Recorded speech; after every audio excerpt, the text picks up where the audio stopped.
What is up, all you GBA D-League type people? This is Tom, bringing you the GBA D-League Season 4 Power Rankings. Now with me is someone who's also had D-League experience and Power Ranking experience. Please, introduce yourself. What's up, guys? This is Washed Up Jay, also known as Aster Jay, here for the Power Rankings this season. Excited to get all the weeks done this time around. We didn't have all our weeks in Power Rankings the last time around, but that's just scheduling conflicts, things like that. But we're definitely going to have Power Rankings for you every single week this time around, so get hyped, get ready. Man, the asshole didn't do that last season. What a scrub.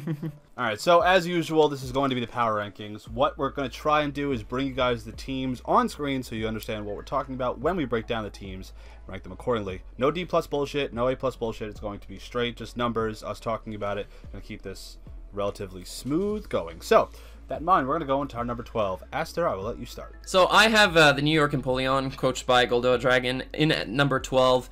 I was on stream for the draft, and I did pinpoint a few of the problems that I found with the team. I'm going to elaborate a little bit further. So one of the main issues that I have with Goldoa's team is his speed. He's very, very reliant on specifically Tornadus Eye and Sand to get his speed going. Everything else is base 100 or below. If you look at Victini, you look at Mega Venusaur, Milotic, everything is 100 or below. So it's very, very difficult for him, especially that he doesn't have a lot of speed set up, even on those mons, to get things going in terms of speed, to outpace his opponents. So that's one huge issue that I see. Obviously, he has access to two very good Trick Room mons in Victini and Gardevoir, but I don't think that that's going to fix his problem for him. Another huge issue that I see is that his Stealth Rockers are Excadrill, Bisharp, and Gigalith.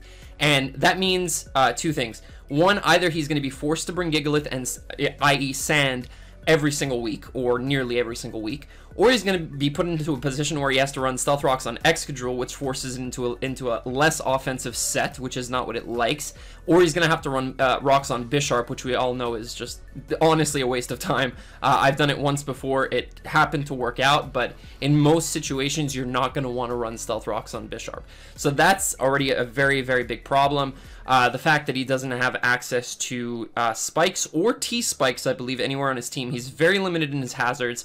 Basically, his only form of speed control is Tailwind and Ditto, as well as Sand. So that's going to be a little bit problematic for him, I feel, moving forward. What do you think about the team and where you have it ranked? Oh, yeah, I guess you're right.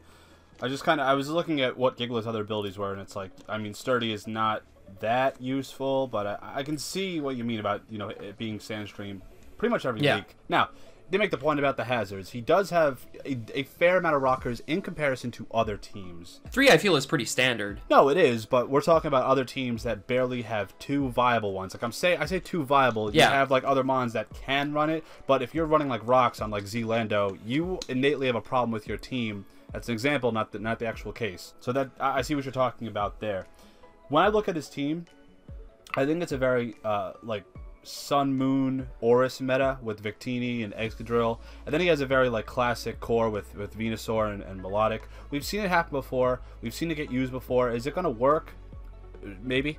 But I don't like Sand plus Mega Venusaur and Milotic. I feel like if he's going to try and run defensive Milotic with Flame Orb or Venusaur with the Synthesis, I mean, he's going to struggle to keep those things healthy if he has to constantly worry about himself taking 6% if he brings Gigalith.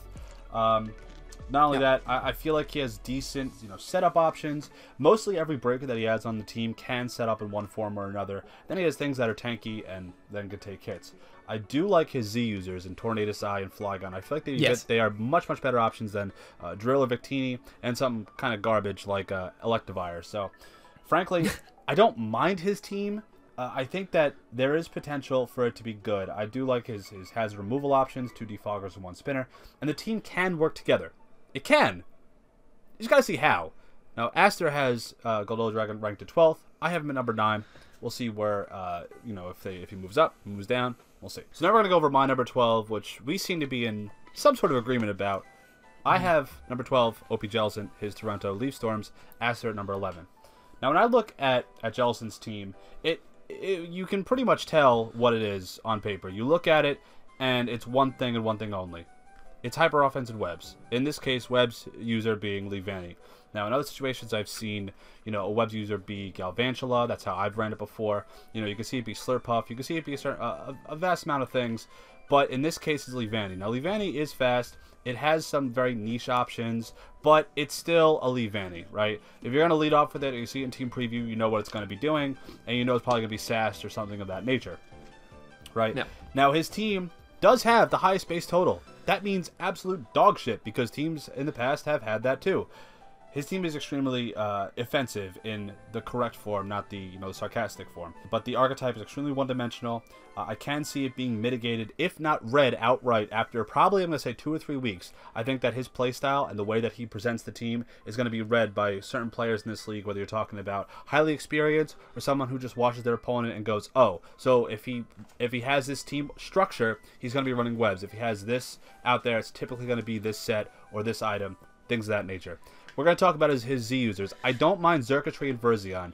I think they do have good setup potential. However, I think that maybe Z Manaphy and maybe like Z Pyroar to not, miss focus. Fire Blasts. And then Manaphy could have been a better setup option. I feel like Xurkitree and perhaps Virizion are going to be a little bit too situational, a little bit too much of a hard time setting up if the matchup doesn't care for it. Yeah, I can agree in some regard. And maybe I want to say that, yeah, Manaphy and Pyro were definitely an option, but I feel like if you have a Xurkitree, you need to put a Z Crystal on it. Like, it functions. Yeah, it functions so well with the Z Crystal, whereas Manaphy can be run in a plethora of sets as well as in a defensive role, whereas Xurkitree is always going to come offensive. You're not going to see that thing in a defensive role, except maybe slap on an Assault Vest, Whose team was it? Was it Verd's team that had Xurkitree and it wasn't a Z user? I believe so, yeah, in the NPL. Think when I was talking with him, when I was assisting him build earlier in the season, or at least I was in his chat, I never actually helped people build because yeah. People can barely help me build without me fucking it up somehow. So when he was talking about that Xurkitree wasn't a Z user, I did see that concern coming up many times. So I definitely see what you're talking about. Overall, his team is decent. His DFS core and his Fire Water Grass core are okay. He has solid breakers, many ways to beat you. But like I said, it can be beaten. It can be read. That's my fear for his team. For me, I saw the draft during the draft stream, and I noticed immediately that it looked a lot like Papa C's team from last season. And for me, that team presented a lot of issues where its offense was very limited and predictable. That's the way that I was able to break it down so easily.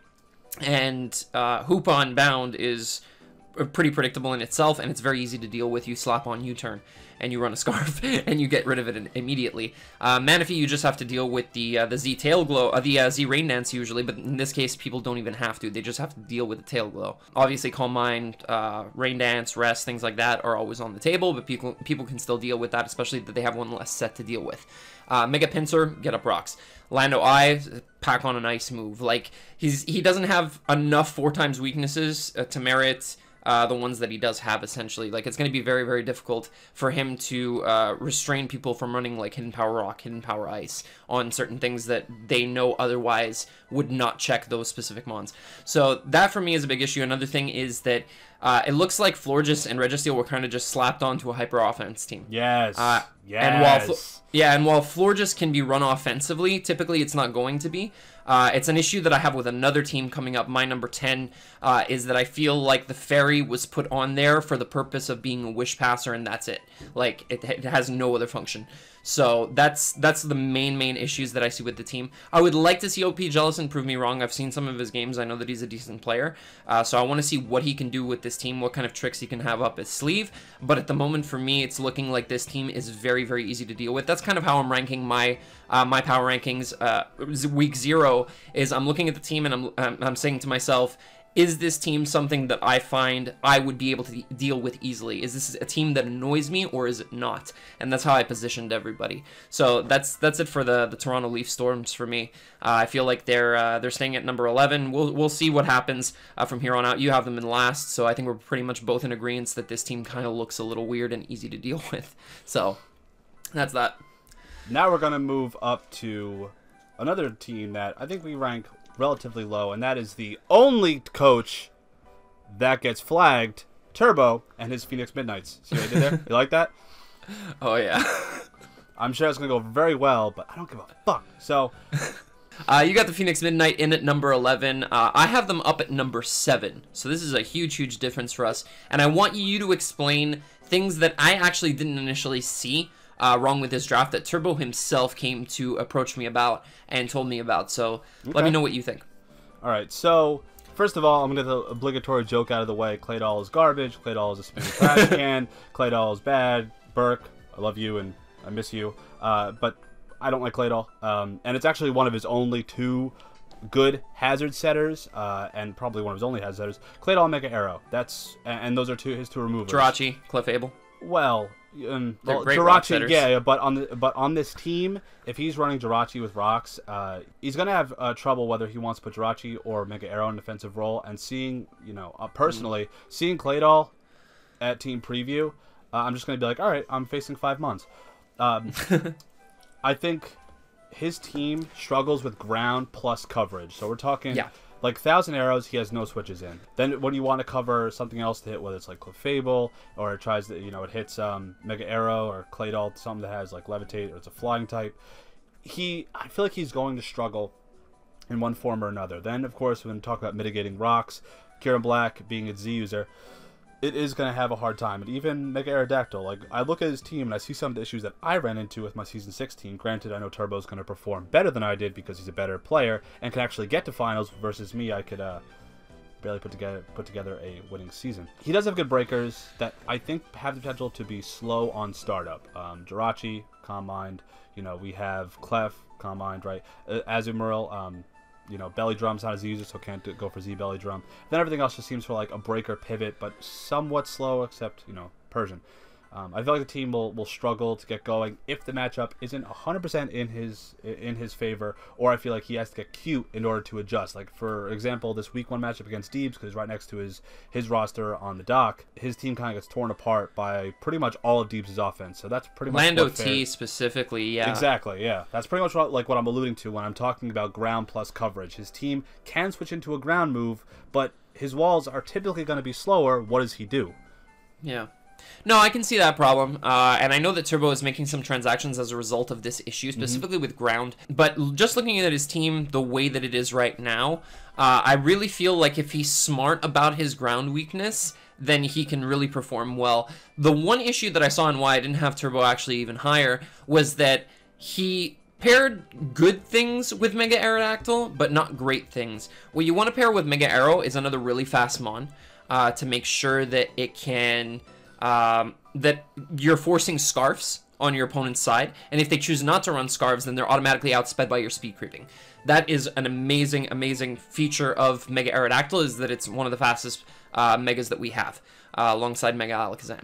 So you pair it with another really fast Mon, that works out great for you. The problem is Turbo doesn't really have that. He caps out at Alolan Persian after Arrow. So Raichu could be considered that role, but not really. It really has to like hit above like base 120, I feel. Something like a Weavile, a Tapu Koko, a Greninja. And he doesn't have that. So that's one issue I see.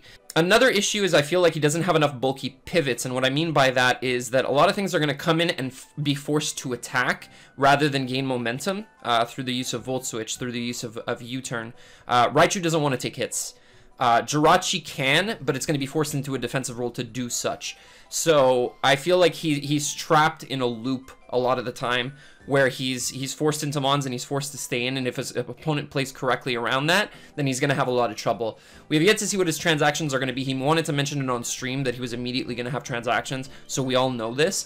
But as far as the team stands right now, obviously Kieran Black, Jirachi, and Clefable is an amazing FDS core, and he has good breakers to pair up with Kieran Black. Where I feel that he fell short was pairing things with Mega Aerodactyl, and it's hard to pair with the two because they're both so great, but they both need a lot of team support.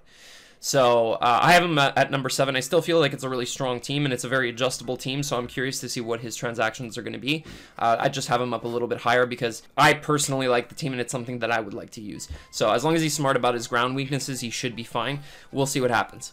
Alright, so that was your number 11 and my number 7. We're going to move on to our number 10, and we're going to try to pick up the pace a little bit, obviously, because this is going to start running a little bit longer. But we both have at number 10 the Calgary Infernapes, coached by A.A. Ron, our favorite analyst. The issues that I see with this team is that a lot of his defensive core has an ice weakness, a very common ice weakness, and even among some of his offense, including Thundurus. That I could see being an issue. The team in itself looks at first glance very offensive. I looked at the team and I was like, this is a lot of offense to pack onto one team, especially with his higher up picks like Mega Kang, Thundy Eye, Hydreigon, Volcanion, and even Aerodactyl. Like a lot of offense, to the point where I feel like he's going to struggle against things that just outpace him and attack and just click buttons. That's the main issue with the team. Other than that, nothing looks too out of place. I still have him down at number 10 because I don't feel like the team does what you'd want it to do. Like, it's going to struggle a lot with switching around and just trying to play as offensively as it looks on paper. That's just me. What do you think about it? I mean, I don't know about you, but I don't know where he was allowed to only draft like 10 Mons, you know? I mean, you look at his roster, I mean, like, I'm only counting 10 as he made Kang, Thundy, Hydreigon, Volcanion, Decidueye, Bronzong, Arrow, Donphan, and Hariyama and Sylveon. I feel like he's just missing a Mon. That's because Shelmet's an Unmon. The bottom line is this. I feel like his offense is extremely anemic, or it's going to be entirely focused on 2 Mons. Mega Kangaskhan and Thunderous-Eye. Now, the one can be mitigated with Rocky Helmet. The other one can be mitigated with, of course, Stealth Rocks, right? Not only that, but I feel like some of his more harder-hitting offense has some decent switches. You look at things like Volcanion, even Hydreigon, and they can be switched into or even immediately threatened out by something that's probably innately faster, assuming they're not choiced in one way or another. My issue with this team is that while it looks good with like his top maybe three of his top 5 picks, I feel like somewhere as you work your way down, it kind of falls short. Things get a little bit too passive. You have an Unmon and Shelmet. His Rocks opportunities, his cores, they're good. I think his Fire Water Grass core is comprised of only 2 Mons, which I guess is interesting. He does have potential for pivot, like a pivot-happy offense, but I feel like what he's going to be pivoting into and then having to deal with the Shelmet on his team, sorry, I understand it's a meme that he wanted to draft it, but until I see it do something more than just like set up spikes and die, I'm not buying it. So that's pretty much all I have to say about that. Next up, we're going to talk about my number 8, your number 9, I believe. Okay. Our good friend Choice CJ. Now, when we look at Choice CJ's team, it's a very well-rounded, well-balanced team, and I say that and I emphasize that for a reason. He does have good opportunity to be both offensive and defensive. I really like the pairing, Megaladios and Terrakion. I also like the pivot and setup of Raikou. And then his defensive options are really keen. I mean, I'm not really the biggest fan of Darmanitan and Kamala, especially as a user. But you look at things like Roserade, Klefki, Swampert, and even Drapion, 4 things that I extremely enjoy using in the format.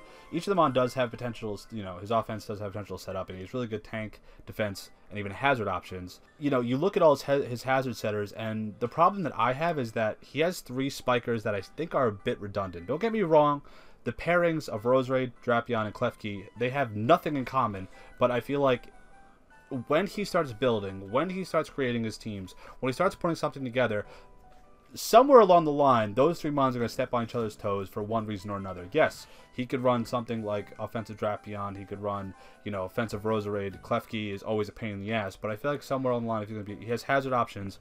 I feel like something is off with the team. Yes, he doubles up on some statuses and some types. The team is balanced, but I want to see if his skill, his preparation, and the overall look of the team reflects what the potential of the draft could be.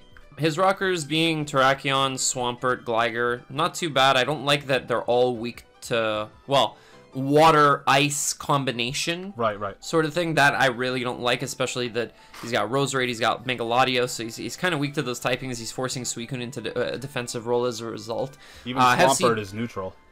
Yeah, no, exactly. And I was gonna put CJ a little bit higher, but I started to notice those things. What I started to notice the most was this team reminded me a lot of my Season 8 team. My Mega Lopunny team, in where that it has a lot of really good Mons on their own, but together as a team, I think he's going to struggle a lot. His momentum's fine with Darmanitan, Gligar, and Raikou. Darmanitan is a Mon in itself, not that great.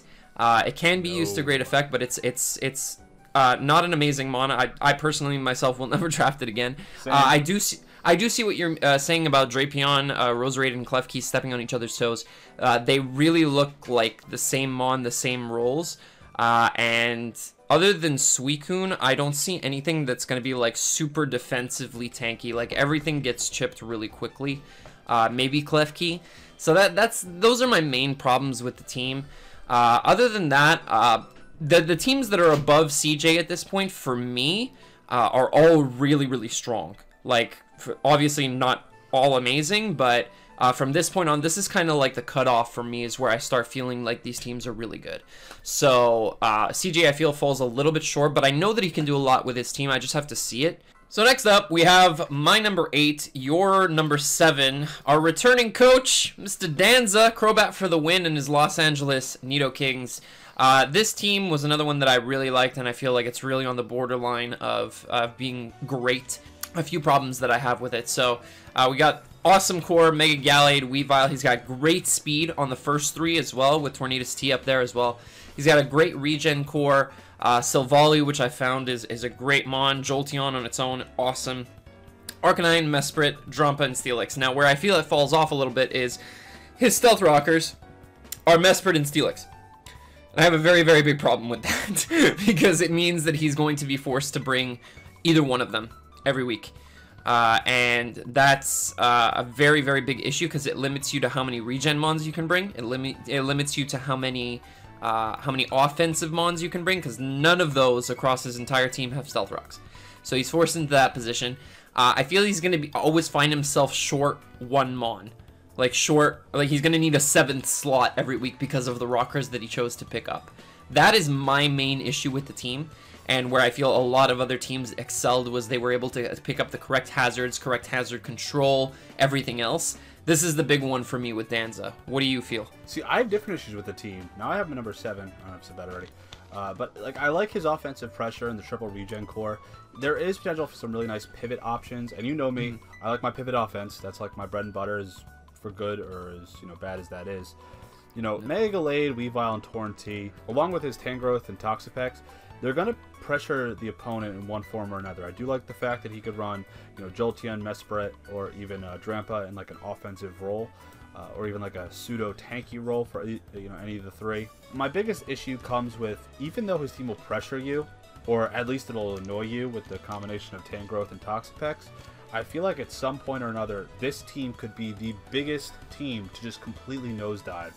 And that's whether or not, Torn, Mrs. Hurricanes, nudge, nudge, wink, wink, Mr. Gunkshot over here. Whether we're talking about Weavile that kind of needs, rocks and stuff to get out of here. He does have, what, 1 defogger, 2 defoggers?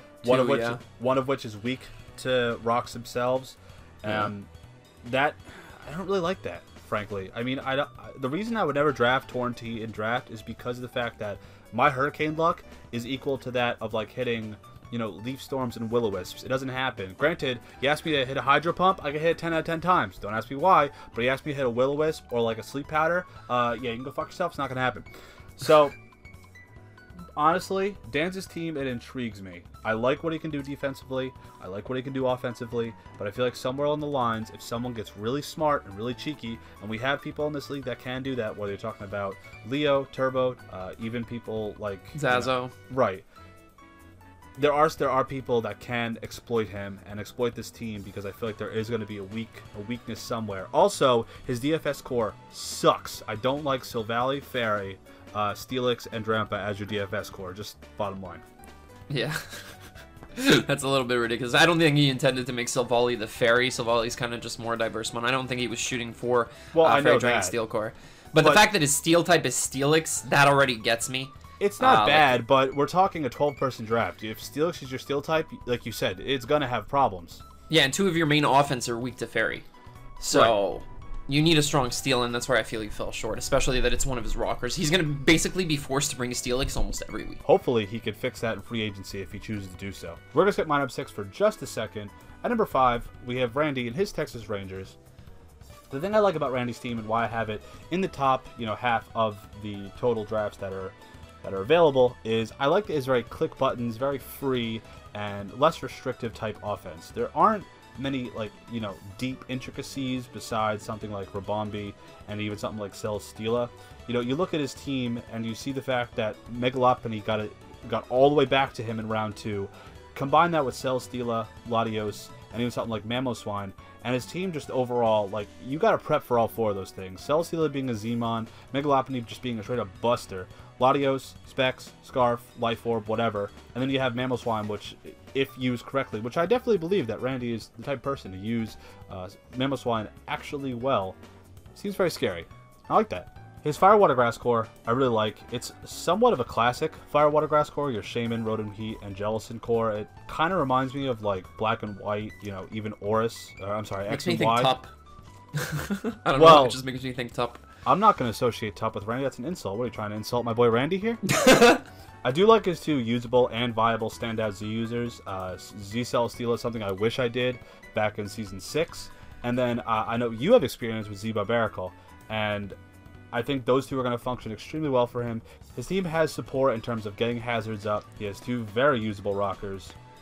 And he has 3 to 4, you know, solid defoggers with, you know, things like Rotom Heat, Latios, Skuntank being one of those primary things to get rid of rocks to, you know, well support things like Rotom Heat, Mamoswine, and even Ribombee. The one thing I really want to hit on is the fact that his draft can support any of his offensive mons as a potential win con.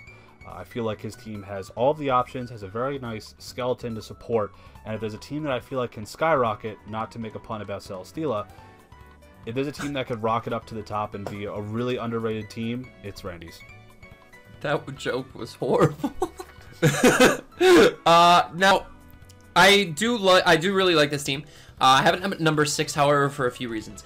One, I do think that he did a really good job at pairing Mons with Megalopony. He's going to chip down things correctly and well throughout the game. He's got good priority with Mamoswine to revenge with Ice Shard. Honestly, Megalopony and Mamoswine is really the only priority tools you need. His rockers are solid. Even Barbaracle as a rocker in the lead matchup is really solid. If need be, if Mamoswine and Uxie need to be other roles. Usually you're going to have Uxie as the rocker, though. Now, the issue that I have with the team, the main issue is that while he was able to pick up a lot of good utility options like Celesteela's Leech Seed, Shaman's Healing Wish, you have Ribombee's Webs, Jellicent's Taunt, Uxie's Memento, all of those things. What I feel that he lacks the most on the team, and I feel is extremely important when you're trying to chip things away with Celesteela, with Megalopony, is toxic spikes and spikes.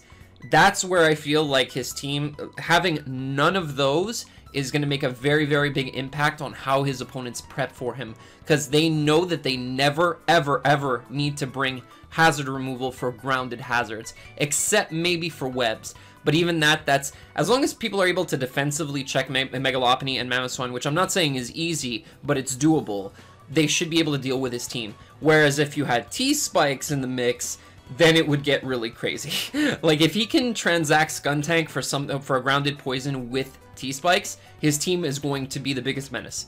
Like, that's just my personal opinion. His Z-Mon's amazing. Celesteela, Barbaracle, you cannot get a better pairing than that in Tier 1 and Tier 5. I truly believe that is one of the best pairings. Z Celesteela, he intends to bring it offensively. Obviously, he's shown that, so people have to prep for both the defensive and offensive sets. And Barbaracle, in its own, doesn't even need a Z-Crystal, but when you add a Z-Crystal to it, it just becomes ridiculous. So I really like this team. I just really wish it had a T-Spiker or a Spiker, one of the two. That's my big gripe with it. So we're going to move on to my number 3 and Tom's number 6. So we're going to jump back to Tom's number 6 here. I have the Detroit Butterfrees up at number 3, and Tom has them at number 6. Now, I'm not going to lie, I am a huge fan of Zazo, and I know what he's doing with his draft. I even know what he's doing with his draft analysis video. It's very clear. It's something that not a lot of... If you don't know Zazo, you don't know what the heck he's doing. No, but no, you don't. I completely get this draft plan. So... the idea here is he drafted Mons that look like they have specific roles, and he's going to turn that upside down on you every single week. He even made a draft analysis video highlighting who his offensive Mons were and who his defensive Mons were. And you already know that's not how it's going to play out this season at all. Ferrothorn's going to come offensive one week. Blissey's going to come with like Bolt Beam. Then you're going to have defensive Garchomp and defensive Talonflame, which is obviously a very viable set so long as rocks aren't up. Like, you're gonna have to prep for each of these Pokemon's defensive and offensive sets from week to week. His Z-Mons, great. Garchomp, Go-Go, I was looking through its set during the draft, all the moves that it can get. you gotta watch out for Gogoat. I am not kidding. It can actually do some crazy stuff. Other than that, he's got great pivots. Slowbro kind of being the center of his offense, being able to really switch in, switch out on a lot of things. He's got Intimidate. He's got the dual fighting core, which break different things together. Blaziken doesn't like psychics. Heracross chews on psychics. So there's a lot of synergy here. I feel like Garchomp is the big corner piece of his team in general, and he's going to get a lot of kills with this, with it, and he's going to show us why Garchomp is such a good mon and why it merited being drafted round 1. So the thing with Zazo, I look at his team and why I have it ranked, I mean, lower. Don't get me wrong. We know what Zazo brings to the table. We know his loopy, personality and the way that he builds and the notoriety that he has with, of course, his name is going to shine. But I'm not ranking people here. I'm ranking drafts, right?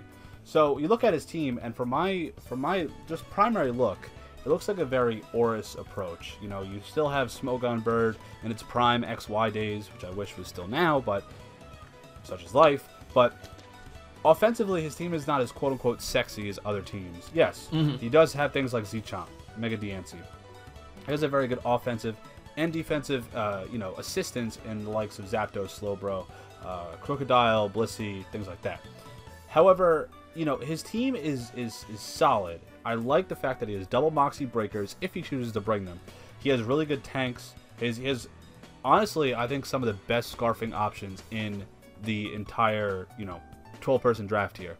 I like the possibility of a Scarf Moxie Heracross, Scarf Moxie Crocodile, Blaziken, whether we're talking about some sort of offensive Zapdos. And like you said, he can actually twist around what you would traditionally expect as your walls and your breakers. I do like he has 5, decent hazard setters.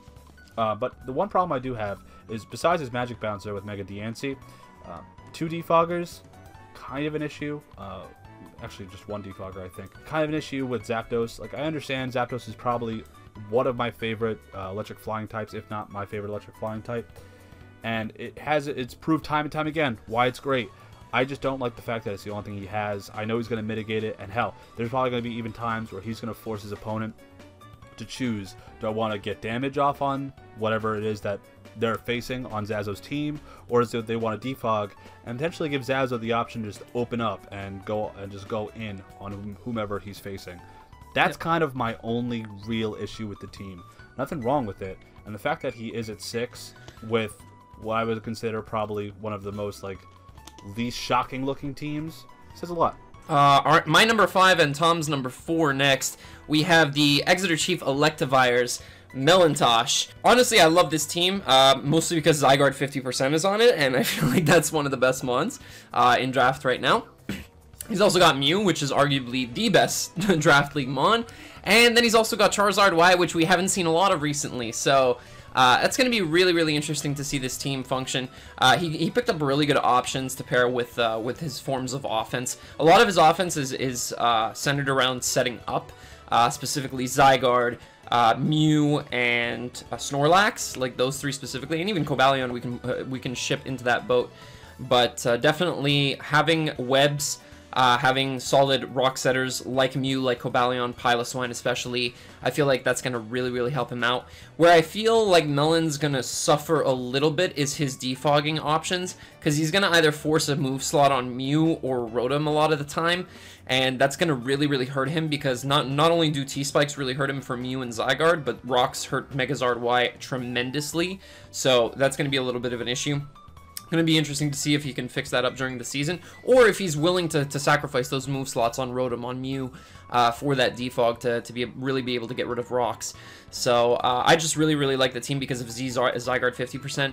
I think that when you pick up Zygarde, you should make it your Zmon. That's just my personal opinion, because a lot of the time where it lacks is its breaking power outside of its ground moves, being able to break certain grass types.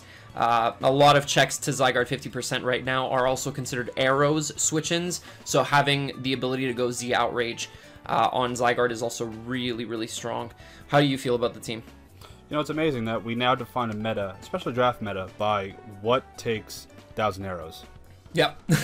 Well, I like what you said. I mean, honestly, I think that the Zy 50 Mew and Zard Y combination is probably one of the most frustrating, if not effective, offenses, depending on what side of that coin you're on.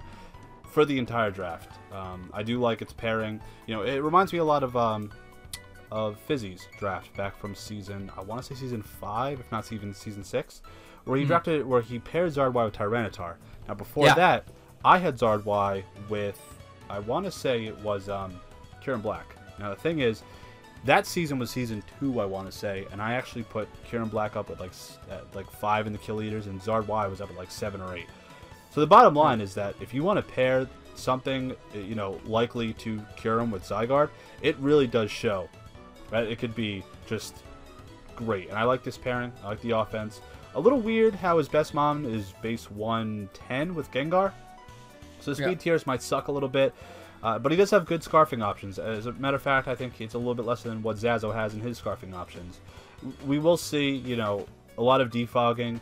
I used Rotom Wash last season, and I think that is a fine defogger now. As a matter of fact, I think it's probably one of the best, it's the best Rotom form to run defog on. Oh, absolutely, yeah. And just having that water plus electric combination, I don't see a problem with him running like pivot Rotom Wash with defog every week, just to ensure that he gets, you know, Zardwai in for free.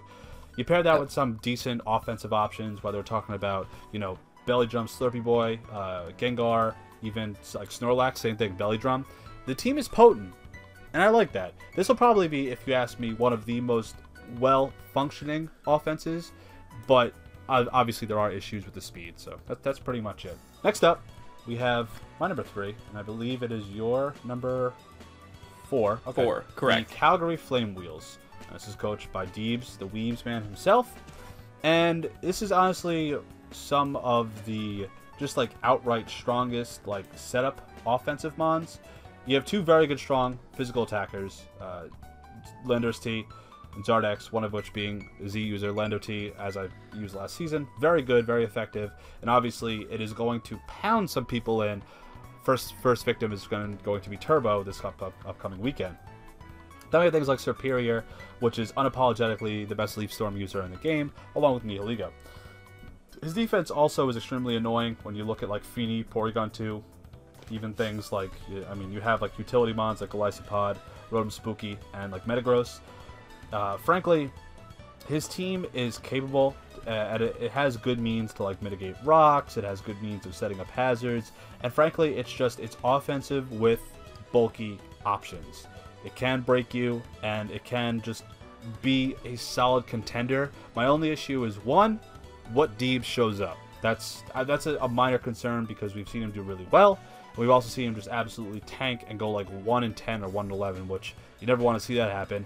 And my prediction, this is not a bold prediction, this is just a team look prediction. He won't win games by high differentials. I say most of his wins, if not like all of his wins, are going to be under 3-0 or less. Just looking at the structure, what he has to deal with. This team reminds me a lot of my team, where it's either rock weak, frail on one side or the other, or passive to be set up on, or weak to rocks. Pick your poison. Now, during the draft, looking at the team, this was one of my favorite teams. Hands down. And it's why I have it so high up as well in number 4.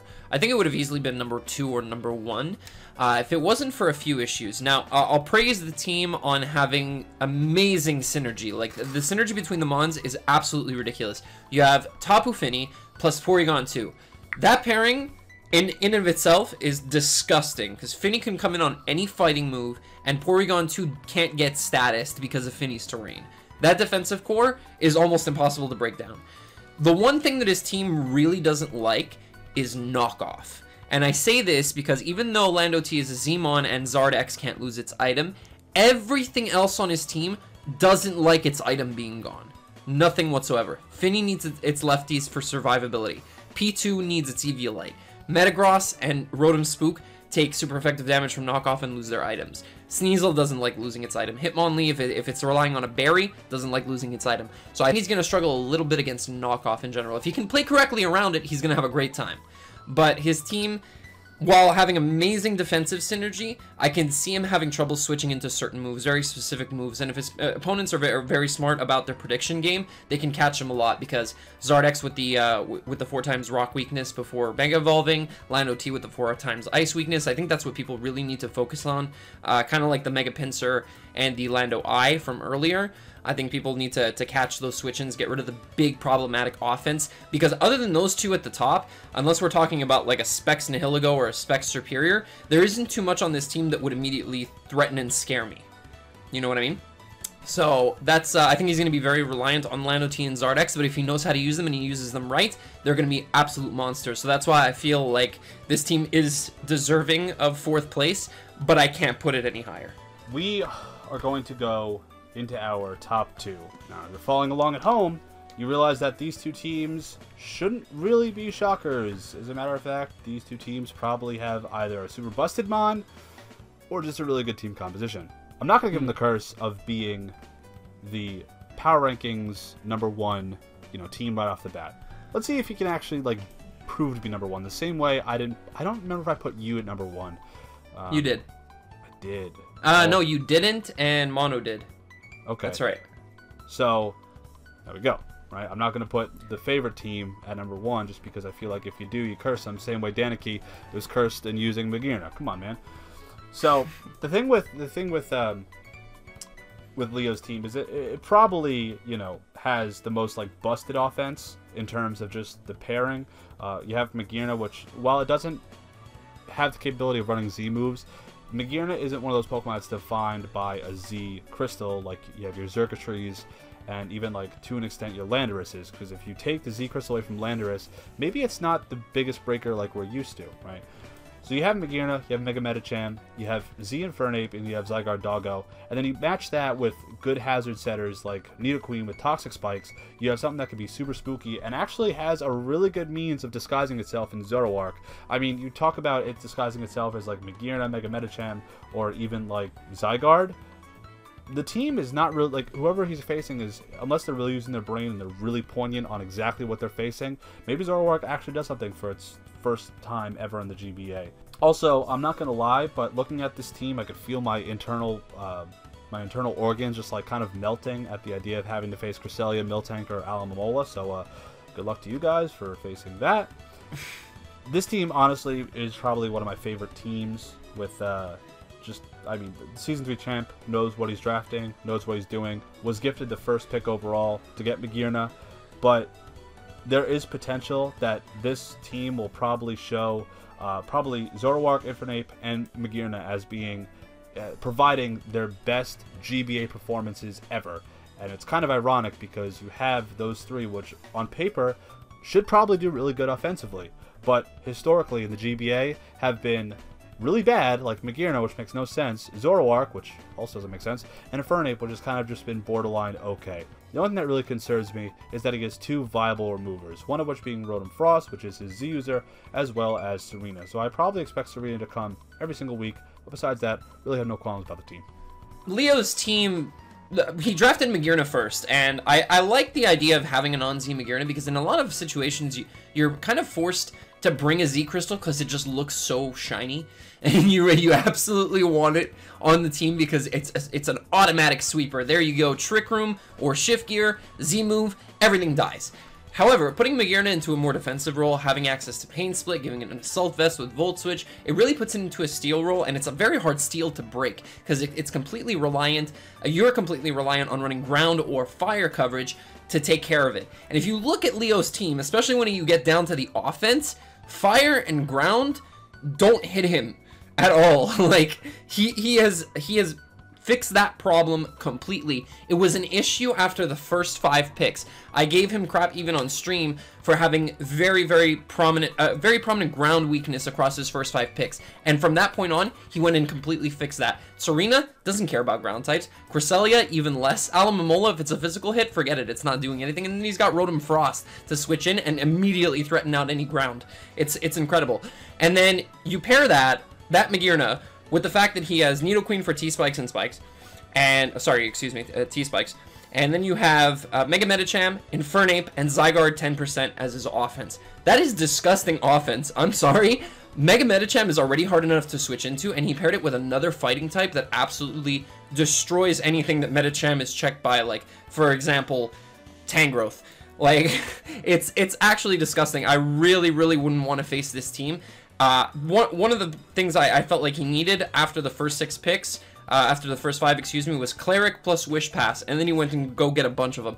Like, it was ridiculous when I saw this draft come together. I really feel like it is the strongest draft, and it's not just because of Magearna, it's because of everything in conjunction. Alright, so Greg's team for me, the reason that I didn't have it up at number 1 was because I saw a couple of issues. They're very, very minor, but it just feels like, especially around his defensive core, the mid-range of his draft, Gliscor, Muck, and Seismitoad feel like they're going to have a little bit of an issue together. Just from having experience with all 3 Pokemon and having used them, I feel like he's going to have trouble maintaining like a solid running defensive core. Seismitoad doesn't get recovery, Muck relies on the berries, and Gliscor's 4 times weak to ice. So that's going to be a little bit problematic. Other than that, his team shines to me. It looks so, so good. Even Quilladin looks good to me because it gets spikes. I'm serious. I'm dead serious. It gets spikes. It's a great arrows resist. It gets Leech Seed. It gets, well, Leech Seed, Protect, switch into something that has incredible amount of resistances like Mega Scizor, Tapu Koko, Gliscor, Seismitoad. Like, it's... his entire core meshes so well together. For me, the real only problem is those 3 in the middle, is Gliscor, Muck, and Seismitoad. I feel like he's going to have problems bringing those together. But everything else, especially the fact that he got Tapu Koko plus another fast Mon, which is going to force a lot of Scarfs once again. That's another thing. It's kind of like Mega Arrow that Koko wants, is another fast Mon alongside it that forces Choice Scarfs, allows you to get into your setup sweepers like Mega Scizor, like his Latias, for example. Even his Lycanroc Knight can set up and really do damage. So I really, really like this core, everything together, the amount of priority that he got, just the bulkiness of his team. Really, I feel like it's really fat. Like, outside of Greninja, everything else, and maybe Mienshao, everything else has a good amount of bulk to it to where it can take hits. You see, inverse to what you just said about Gliscor, Alolan Muck, and Seismitoad, I actually really like that core. I know it's not your traditional core, but the way that each of them can kind of complement each other, you know, whether you have Gliscor going into Seismitoad or Muck for ice moves, you know, you have ground immunity with Gliscor for Muck, then you have grass resistance, or, you know, at least neutral with Gliscor and Alolan Muck for Seismitoad. I feel like they could function well together. You know, you can have Gliscor be just annoying, you could have Muck kind of set up and be like a tanky offensive Mon, and then Toad, which is either offensive or it's a rocker, right? But a lot like what you said, really good pivot offense. The only thing I really don't like is I really don't like Lycanroc Knight or Mienshao. I feel like Mienshao is probably the only, you know, suspect pick, but I feel like a lot of the picks in round, what was it, 7, also seem to be either really good or kind of that weird choice that you made either like right on the spot, or you were hasty or something like that. Yeah. You look at like Turbo's Emboar doesn't quite fit. You have Greg's Mienshao, and then I even say CJ's Darmanitan. Those 3 right in a row are they look weird. And that's not a knock to any of those Mons, it's just the placement where they're at, and what was also available at the time just seems a little weird. Now, I mean, you did need a physical breaker, and Mienshao's a good one. Yeah, but it's still Mienshao, and there are better physical breakers, whether you're talking about a fighting type on a budget or just in general. Like, Mienshao is not going to sit there, and he's not often going to be running high jump kick, and if he's running if he is, I feel like there's enough response on other teams just overall that are going to be resisting it. And I could be wrong, and he could prove me wrong, but I don't know. I'm just not buying it. Yeah, we'll see. But the bottom line is that he has great variety, whether it's defoggers, hazard setters, his offense, his defense, his pivot options. The reason that I set this apart above Leo's offense and Leo's team overall is I feel like this team is the team to effectively pressure, out pivot, and outlast the Durham Druddigons. So that's why I'm putting them at number 1. Yeah, no, for sure. I completely get that, and yeah, I'm excited to see both of those guys play. Honestly, Leo and Greg have a lot of weight on their shoulders going into this season for sure, because one's the champion, and the other one has to prove something because he came out without even going to playoffs last season. And I know Greg's a very prideful guy, so we'll see how that plays out. But these are your 12 teams in order on our power rankings, guys. This is it for this episode. Next week, of course, we will have games to base ourselves off of. Yeah, I hope you guys all enjoyed. Let us know your rankings down in the comment section below. How much of a dipshit Aster or I are. You know, because we are. I mean, we're talking about the guy who can't seem to function well and the guy who ran Throat Chop Scolipede. So we're going to let you guys go. And hope you guys enjoy. and leave a like and comment and do all that cute shit. And we will see you guys next week for week 1. And I promise you that this will last past week 5 of this D-League season. So we will see you guys next week. Throat chop, Scallopede. Bye. I'm sorry, I had to.